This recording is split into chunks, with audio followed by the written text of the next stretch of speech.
you getting? He was getting a freaking mask. Okay. Oh, now he's attacking the tap. I know my own recipe.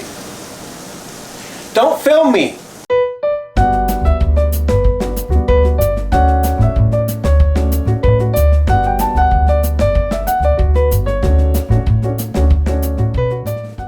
Hello and welcome back to Cooking with Kragger. On today's episode we are going to be making a crab bisque. If you look at my scrambled eggs video, one of my viewers had requested that I try to do a homemade crab bisque recipe. I've never done crab bisque before other than last week when we tried a version of this recipe to kind of get an understanding of what we wanted to do when we filmed it today.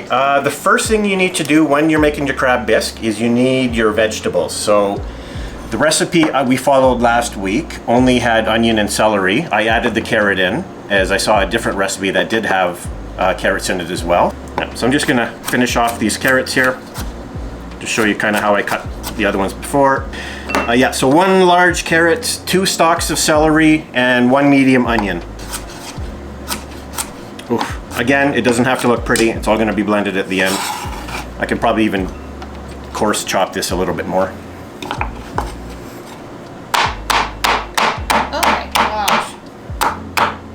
One thing you do need is you need 4 cups of, if you can get fish stock, that's the best. But we couldn't really find We anything. can't find fish stock in Cowtown here, so... well, I guess you could make it. You could make your own fish stock. I probably could have done that, but I didn't want to have to go and get all these fish parts and everything, and I don't know. It was a bit of a hassle, so you can do this with vegetable stock or chicken stock. We have, 4 cups of chicken stock boiling. You don't want it to boil. But what we're going to do with this recipe to give it that fish flavor is I'm going to put in some clam juice into my stock, and then when we open up the crab meat cans, there's going to be some liquid in there as well. We're going to put that in, and that's going to give us kind of a seafood stock. It's kind of a cheap way to do it, but this is kind of a quick at-home recipe. So that is, just clam juice. I'm going to pop that in. That whole thing? Yep, that's what I did last time. Alright, so we're at the stove here. I'm going to use a big pot. We now have a bit of a boom arm for our GoPro, so that should give us a little bit of a better angle at it. Okay, so I got the heat on. I can't remember what the recipe says. That much butter. I'm a home cook, so... And you're a male, so you don't... Listen and yeah, you just want to saute your vegetables. I think it's 5 minutes. Yes. Yeah, saute them 5 minutes. You want them soft? You want them sort of soft. You want to get the flavors out is basically what you're trying to do, but you don't want them mushy. So I'll just wait till this heats up a little bit more. Actually, I think we're okay there now. So 1 medium onion, 2 celery stalks, and 1 large carrot diced up. So we'll let that heat up a bit. It's just warm right now. I probably could have waited till the butter was sizzling a bit before I put everything in. You can always add a little bit of salt if you want to your vegetables. Moses. This will help them release a little bit more of their liquid, and it'll give a bit of flavor. Maybe if you've got what's that if you can't have salt? I don't know. Hypertension? Oh, you're not supposed to have any more salt? Yeah. Because there's already salt in here with the clam juice that we're putting in and that, so... Yeah. If you're going to take the liquid out of the tins of crab, it's going to be pretty salty. So you want a lower salt stock if you can get it. Or don't, we got. Yeah, which we have, or don't add any salt. When we did it last week, I found the first couple spoonfuls I took were a little saltier than I was expecting. It tasted great, but it was just a little saltier than I thought, because I did put salt in at the end and I didn't think about the juices I put in with the fish stock, or the vegetable stock. There we go, now we're getting the sizzle. So we want to cook those down, or saute those for 5 minutes. Okay, we've had those sauteing for about 5 minutes. They're starting to, the onions are starting to get a little translucent. I'm getting a little bit of color on some of the onions there. I did put a little more butter in. You're supposed to use 3 tablespoons. I think I took maybe 1.5, so I just tossed a little bit more in there so it wouldn't start to burn. But what you want to do then is add your seasoning. So this is called Old Bay seasoning. And what do you mean? Yeah. You can even see there's a crab, a shrimp, and a lobster, I think. Hang on, I'm still zooming. Okay. But this is a blend of 20 spices, was it? 18. It says it on the bottle, 18, I think. Okay. But it doesn't specify. It doesn't say what's in it, but this is what gives the bisque that orangey color, and it actually gives it a bit of kick. And I did read online, there's cayenne and paprika in there, so Okay. that's probably the red, Yeah. I guess. So if you like a spicy bisque, you can probably add some more cayenne if you want. We're gonna go with this. This was, when we had this last week, just 1 tablespoon of Old Bay seasoning. Gave it just enough kick that it was really good, so. So we'll pop that in. What else do we need? Salt and pepper. I'm not putting any salt in. I've already done, so I'm gonna put some freshly ground pepper. The garlic and tomato paste. So I'm just gonna actually make sure that that Old Bay gets a little bit of heat so it releases some of the oils and flavoring that it's got. And if you want to add a little bit more, if you want a really flavorful soup, you can add a little bit more. We're going to just go with the 1 tablespoon. Then you need 2 tablespoons of tomato paste. Those tubes are handy. Instead of opening a can and Yes. you use a portion and toss the rest. Yeah. Okay, and then 2 cloves of garlic minced. Okay, I'm going to turn this down a bit because we have it pretty hot. You want to cook this for another couple minutes, and then we're going to throw in our flour and our bay leaf. Actually, I think we need the bay leaf now, don't we? No. What's the liquid? Oh yes, bay leaf goes at the end, right? Good thing I'm here. Yes. So what are you doing here? Just letting it I'm go just- for a couple of minutes? Yes, you want to cook the tomato paste a bit. You want that to incorporate its flavors. You want the garlic, which is not aromatic, to release its oils and flavors as well. Then you need 3 tablespoons of flour. I think it's 3. Whatever I have on the screen right now. This is gonna be what thickens up your soup as well. So mix that all together. You want to cook this down for about a minute. Just want to make sure you're getting. And you definitely want to cook the flour. Yeah. Because you don't want it tasting floury. And then what you're going to want to do after that cooks for a minute is put in your stock, and you want to put in 1 cup of white wine, of sherry. You can use any sort of I guess any sort of alcohol you really want, but I think traditionally it's usually a sherry or a white wine for a bisque. So we have Quail's Gate. This is oh my goodness, What? Gewürztraminer? Gewürztraminer? I don't know. I just remember in 2016 we went out to Kelowna and did a wine tour, and Quail's Gate I think was the first place we went to. We had lunch there. Then we came back and had lunch there. That's right. Yeah. Yeah. Which goes straight to my head. Okay, that's about a cup. And how hot is this handle? Okay, we're good. And we're going to toss in our stock.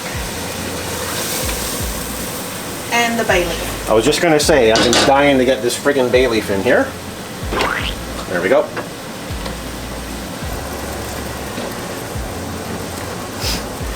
So you want to cook this down for about 30 minutes. And yeah, then we're going to kind of finish it off. We'll do our blending. And then you basically add your cream and serve it, I think. So we'll let this cook for 30 minutes and we'll come back in a bit.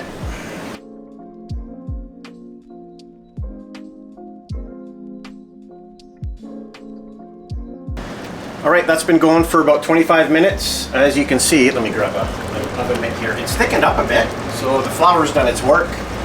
Again, you want to do this on a simmer.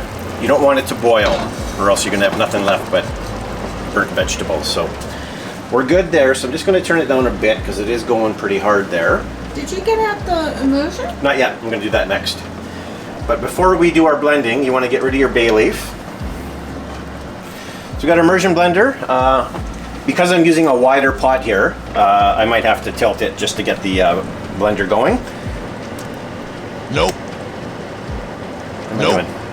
The top. I don't know how to use this thing apparently. I do have the heat off. You don't want this boiling or simmering as you're going here, so.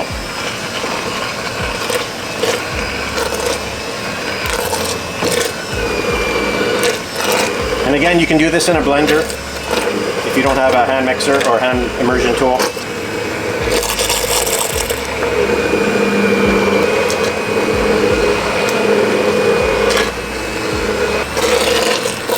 Okay, I think I'm happy with that. Okay, go back on to a medium-low heat, so let's go there. The recipe I used last week called for a half cup of heavy cream. We're going a full cup on this one. What? It was a relatively healthy meal. Yeah. But yeah, go with half a cup. I just wanted to put a bit more in there.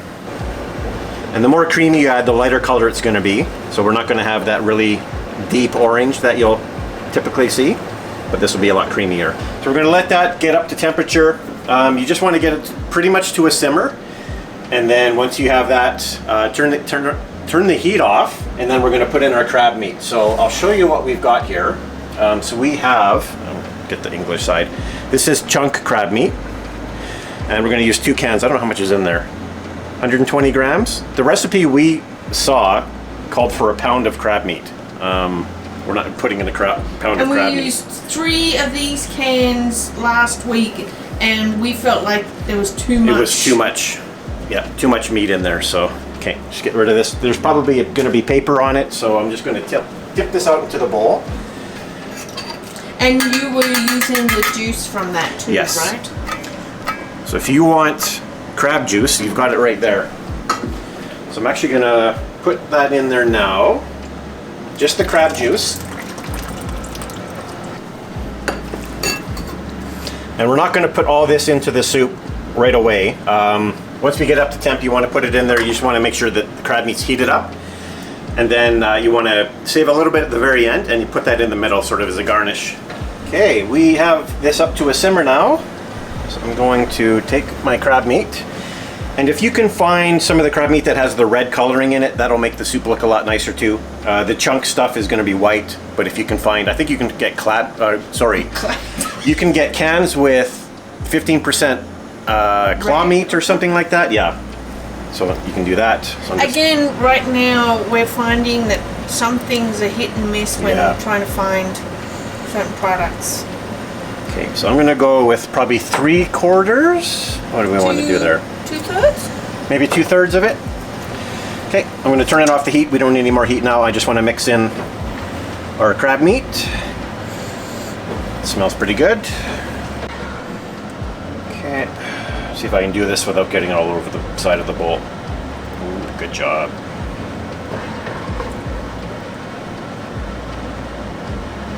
Damn it! I'll be about there, I think. We did have some fresh chives we were going to put in here. You can use parsley, chives, green onion, whatever you want.